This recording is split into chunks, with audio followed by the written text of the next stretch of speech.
Hello நண்பர்களே, ஹிந்தி சீக்கோ என்ற சேனலில் இலக்கணத்துடன் ஸ்போக்கன் ஹிந்தி வீடியோவிற்கு அனைவருக்கும் வணக்கம். இதற்கு முன்னால் பதிவான இலக்கணத்துடன் ஸ்போக்கன் ஹிந்தி வீடியோவில் எதிர்காலத்தில் ஹிந்தி வாக்கியங்களை செய்வதெப்படி என்பதை பார்த்தோம்.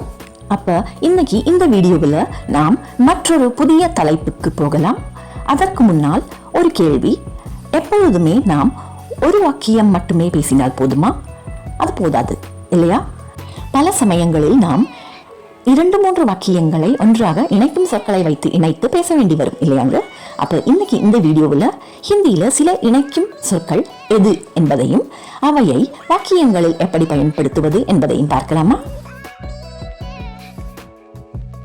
இப்ப இந்த வீடியோவில் நாம் ஹிந்தியில 2-3 இணைக்கும் சொற்களையும் அதை வாக்கியங்களில் எப்படி பயன்படுத்துவது என்பதையும் பார்க்கலாமுங்க. சில சமயம் நீ நாளை வருவாய் என்று சொன்னாய், அவள் பாடுவதானால் நான் கேட்பேன் என்றெல்லாம் பேச வேண்டி வரும் அல்லவா? அப்ப ஆனால், ஆல் என்று போன்ற சிறு சிறு இணைக்கும் சொற்களுக்கு ஹிந்தியில் என்ன சொல்வது என்பதையும் அதை வாக்கியத்தில் எப்படி பயன்படுத்த வேண்டும் என்பதையும் பார்க்கலாம். சின்ன கி என்ற ஹிந்தி சொல் அல்லது எழுத்துக்கு என்று, ஆல், ஆக என்றெல்லாம் பொருள் கூறலாம்.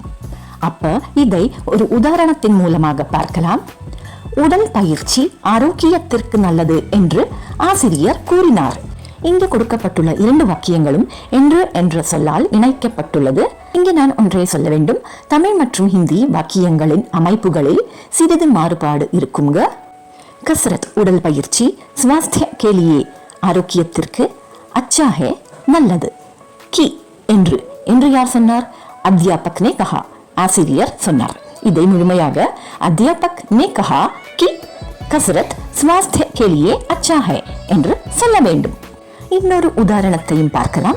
தீபா பெங்களூருக்கு போவதாக சொன்னாள் அல்லது கூறினாள். தீபா நே கஹா கி வஹ் பெங்களூரு ஜாயேகி. இது நன்றாக புரிந்திருக்கும் என்று நம்புறீங்க. இனி மற்றொரு சொல்லை பார்க்கலாமுங்க. எதி மற்றும் தோ என்ற சொற்கள் ஆல், ஆகவே, என்றால், ஆக என்றெல்லாம் குறிப்பிடுகிறது. இதை ஒரு உதாரணத்தின் மூலமாக பார்க்கலாம். ராமன் அவளை அழைக்கப் போவதானால் அவள் நிச்சயமாக வருவாள். ஏற்கனவே சொன்னது போல ஹிந்தி மற்றும் தமிழ் வாக்கிய அமைப்புகள் மாறுபட்டிருக்கும். ஆனால் என்ற பொருள் கொடுக்கும் எதி என்ற சொல்லை வாக்கியம் துவங்கும் பொழுதே வைக்க வேண்டும். ராம் உசே புலானே ஜாயேகா, ராமன் அவளை அழைக்கப் போவான். இங்க எதி என்ற சொல்லை துவங்கும் பொழுதே வைத்தால் ஜாயேகா போவான் என்ற பொருள் கொடுக்கும். ஜாயேகா என்பது போவதானால் என்ற பொருள் கொடுக்கும். தோ அப்ப வஹ் அவள், ஜரூர் நிச்சயமாக, ஆயேகி வருவாள். இப்ப இதை முழுமையாக பார்க்கலாம். எதி ராம் உசே புலானே ஜாயேகா தோ வஹ் ஜரூர் ஆயேகி. இன்னும் ஒரு உதாரணத்தை பார்க்கலாம். நீ கடினமாக உழைத்தால் உண்மையாகவே நல்ல மதிப்பெண்கள் பெறுவாய். மெஹனத் கர்னா கடினமாக உழைப்பது. எதை தும் மெஹனத் கரோகே, நீ கடினமாக உழைத்தால், தோ அப்ப சச்முச் உண்மையாகவே, அச்சே அங்க் நல்ல மதிப்பெண்கள், பாவோகே பெறுவாய். இப்ப இதை முழுமையாக சொல்லலாம். எதி தும் மெஹனத் கரோகே தோ சச்முச் அச்சே அங்க் பாவோகே.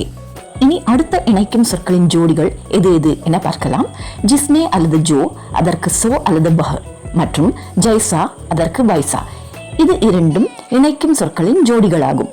ஜிஸ்னே அல்லது ஜோக்கு எந்த, யார், எது என்றும், சோ மற்றும் வஹ் என்ற சொல்லுக்கு அவன், அது, அவள், அவர், அந்த என்றெல்லாம் பொருள் கூறலாம்.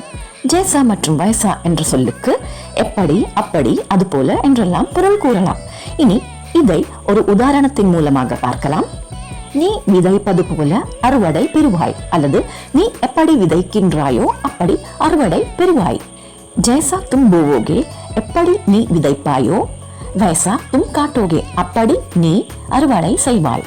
இங்கே ஒன்றை நான் சொல்ல வேண்டும். தும் என்ற சொல் வைப்பது என்பது அவசியம் இல்லை. இனி இன்னொரு உதாரணத்தை பார்க்கலாம். யார் வரவேற்பு அறையில் வேலை செய்கிறார்களோ அவள் எனது சகோதரி. ஜோ ரிசப்ஷன் மே காம் கர்த்தி ஹே வஹ் மேரி பஹன் ஹே. இதை இப்படியும் சொல்லலாம். ரிசப்ஷன் மே ஜோ காம் கர்த்தி ஹே வஹ் மேரி பஹன் ஹே. வரவேற்பறையில் யார் வேலை செய்கிறாளோ அவள் எனது சகோதரி. இனி இன்னும் ஒரு உதாரணத்தை பார்க்கலாம். நீல கலர் சட்டை அணிந்தவர் யாரோ அவர் என் சகோதரன். ஜிஸ்னே யார் அல்லது எவர் நீலா ஷர்ட், நீல கலர் ஷர்ட் பஹனா ஹே அணிந்திருக்கிறாரோ வஹ் அவர் மேரா பாய் ஹே என் சகோதரன். இதை முழுமையாக ஜிஸ்னே நீலா ஷர்ட் பஹனா ஹே வஹ் மேரா பாய் ஹே என்று சொல்ல வேண்டும். இதுவரையில் நாம் ஹிந்தியில் சில இணைக்கும் சொற்களையும் அதை எப்படி வாக்கியத்தில் பயன்படுத்துவது என்பதையும் பார்த்தோம். எனது இனிய நண்பர்களே, உங்களுக்கெல்லாம் இந்த வீடியோ பயனுள்ளதாக இருந்திருக்கும் என்று நம்புறேங்க. இந்த வீடியோவில் நாம் ஹிந்தியில சில இணைக்கும் சொற்களுக்கு என்ன சொல்வது என்பதையும் அவையை ஹிந்தி வாக்கியங்களாக எப்படி பயன்படுத்துவது என்பதையும் பார்த்தோம். இங்க நான் ஒரு தகவலை உங்களிடம் பகிர்ந்துக்க ஆசைப்படுகிறேங்க.